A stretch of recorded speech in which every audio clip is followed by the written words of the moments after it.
మామా ప్రస్తుతం ప్రభాస్ తనదైన రీతిలో సత్తా చాటుకుంటూ ముందుకు దూసుకెళ్తున్న విషయం మనందరికీ తెలిసిందే. ఇక ఇప్పటికే పాన్ ఇండియా స్టార్ హీరోగా తనకంటూ ప్రత్యేకమైన గుర్తింపును ఏర్పాటు చేసుకున్నాడు మామా. ఇక అందులో భాగంగానే ఇప్పుడు హను రాఘవపూడి దర్శకత్వంలో ఫౌజీ అనే సినిమాని చేస్తున్నాడు.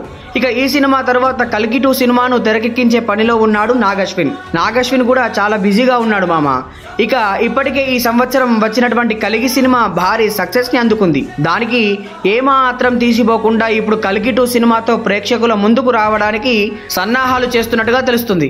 ఇక ఏది ఏమైనా కూడా తనకంటూ ఒక అద్భుతమైనటువంటి సినిమాను చేసి సక్సెస్ఫుల్ గా నిలపడమే లక్ష్యంగా పెట్టుకుని ముందుకు సాగుతున్నాడు నాగశ్విన్. ఇక ప్రస్తుతం మన డార్లింగ్ పాన్ ఇండియాలో రికార్డులను తిరగరాయడమే లక్ష్యంగా పెట్టుకుని ముందుకు సాగుతున్నాడు. ఇక ఇదిలా ఉంటే ప్రభాస్ లాంటి స్టార్ హీరో మన ఇండస్ట్రీలోనే ఉండడం నిజంగా మన అదృష్టమనే చెప్పాలి. ఇక ప్రస్తుతం తెలుగు సినిమా స్థాయిని పెంచిన హీరోల్లో ప్రభాస్ మొదటి స్థానంలో ఉంటాడు మామ. బాహుబలి సినిమా నుంచి భారీ సక్సెస్ ను అందుకుంటూ వస్తూ ఉన్నాడు మన డార్లింగ్. తన ఫెయిల్యూర్ అయినటువంటి సినిమాకి కూడా మంచి కలెక్షన్స్ రావడం కూడా విశేషమనే చెప్పాలి.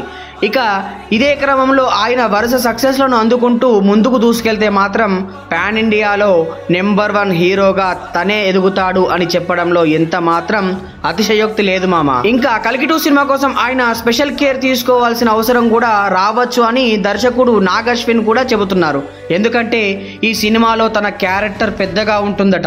మొదటి పార్ట్ లో ప్రభాస్ ను చాలా తక్కువ చేసి చూపించారు అని విమర్శలు వచ్చినప్పుడు ఆ విధంగా ప్రభాస్ ని చూపించడం తప్పు అన్న ఆలోచన చాలా మందిలో మెదిలింది. కాబట్టి రెండో పార్ట్ లో మాత్రం అంతకు మించి ఉండేలా ఆ విధంగా ప్రణాళికలు రూపొందిస్తున్నారట మామ నాగశ్విన్.